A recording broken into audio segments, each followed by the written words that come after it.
All right. Ready to ditch that study slump and unlock some serious learning power-ups. I like it. We're diving headfirst into a collection of super effective learning tips that you can use today. And we're not talking theory here, are we? Nope. These No. tips are practical, ready to be put to work, like, immediately. Love that. Okay, so you shared a ton of great resources with us. Seems like they're all about, what, giving us a personalized crash course in learning smarter, not harder? You got it. Think of this deep dive as, your secret weapon. Cuts through all the noise and zeroes in on the most powerful techniques. Whether you're picking up, say, a new language or mastering a new skill, or heck, even just trying to soak up information better. I am here for it. And we're kicking things off with language learning, specifically English as a second language. There's some real gems in here. One that really jumped out at me was this idea of sneaking English practice into your daily routine. Oh, yeah, I like that one. You know, like narrating your breakfast prep like a world-famous chef. What's cool is how it plays into that whole spaced repetition thing. Yeah. It's key for how our brains learn best. Spaced repetition. Yeah, imagine instead of cramming for a test, you come back to the material in these little bursts, spread out, right? Okay. Turns out that's like building a superhighway for information right in your brain. So instead of these marathon study sessions, it's actually smarter to weave in these bite-sized learning moments throughout the day. Exactly. Like, think of it this way.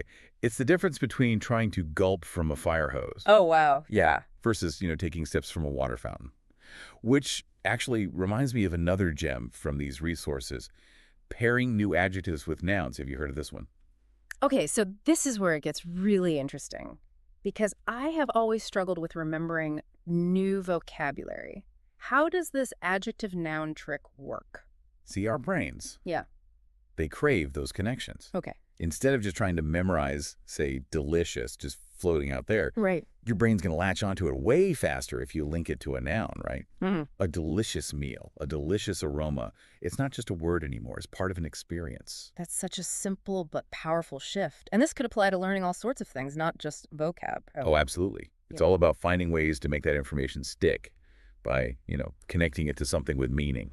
And that actually reminds me of another tip, breaking down a big, scary task into smaller chunks. Yeah. Something we all struggle with, not just in learning, but life in general. You hit the nail on the head. It's about, outsmarting that feeling of, whoa, I'm in over my head. Think about, would you rather climb Mount Everest all at once? Oh, gosh, no. Or tackle it, base camp by base camp? Base camp, please. But how do we apply that to something like, language learning in this case? It's about setting realistic goals. Instead of, I'm going to learn English in a month, which, come on. Yeah, right. You break it down. This week, I'm going to own a few new verbs. Next week, I'm having a 5-minute chat with a language partner. So it's about those small wins. You build momentum instead of getting bogged down by this big, huge goal. Nailed it. And those smaller wins, they're not just checkpoints. They're huge motivators. Each one is a little victory. Celebrate that. Speaking of wins, this source had a whole section on time management. And it got me thinking, it's not just about, acing exams or learning a language, right? It's about fitting it all into our already crazy lives. You know what? It's about taking control back, wouldn't you say? Whoa. Instead of feeling like you're always behind. Yeah, absolutely. And you're right. This applies across the board. And this source, it really boils it down nicely. 3 core things. Be realistic, make a plan, and follow it. Okay, love it. So be realistic. I think, and I'm guilty of this too, we set these crazy goals and then, a week later, we've totally crashed and burned. Classic, right? So instead of telling yourself 2 hours of studying every day, when, be honest, your schedule's packed, start smaller. What matters is consistency. So finding those pockets of time, right? Like your commute becomes a mobile classroom. Boom. There you go. Yeah. Which brings us to make a plan. And this isn't about some rigid hour-by-hour spreadsheet or anything. Right. More like a roadmap, Yeah. a visual for how you're going to make learning actually fit into your life. Okay, and then follow it, which I gotta say, that's a hard part sometimes. Oh, absolutely. Yeah. Life happens, right? So be ready to adjust if something comes up and throws you off. Don't just give up. Adapt. Get back on track as soon as you can. I love this whole time management piece, and it actually ties into something else this source talked about, tracking your progress, which can be surprisingly motivating. It really is. It talks about looking back at your old work, like old notes, old projects, even those dusty old notebooks, right? It's like a time machine for your learning. And there's a reason that works so well. It's psychology. Seeing that evidence of, wow, look how far I've come, even if it's just a few scribbles, it gives you that hit of dopamine. Right. Your brain's like, we're doing it. Keep going. It's so true. Just the other day, I found a story I wrote, like, maybe 2 years ago. I was like, did I write this? It was a little rough, not gonna lie. But you know what?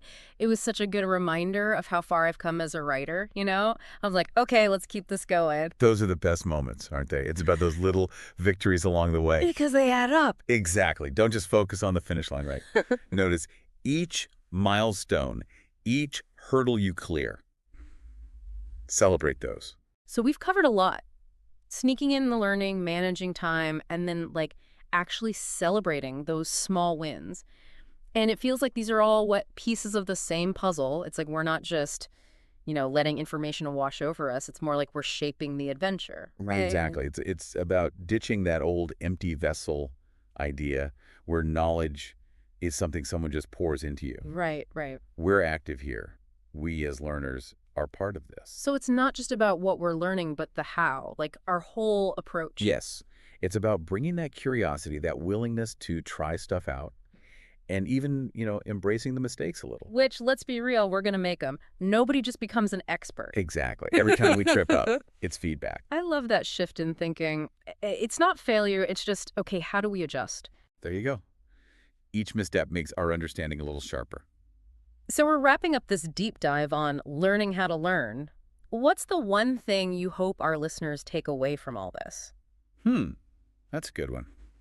I'd say if learning really is this incredible journey, and I think it is, then we get to choose how we travel. Are we just along for the ride, or are we grabbing the wheel? I love that visual. And for our listeners, in real life, what does that actually look like? Even just picking one thing we talked about that clicked for them.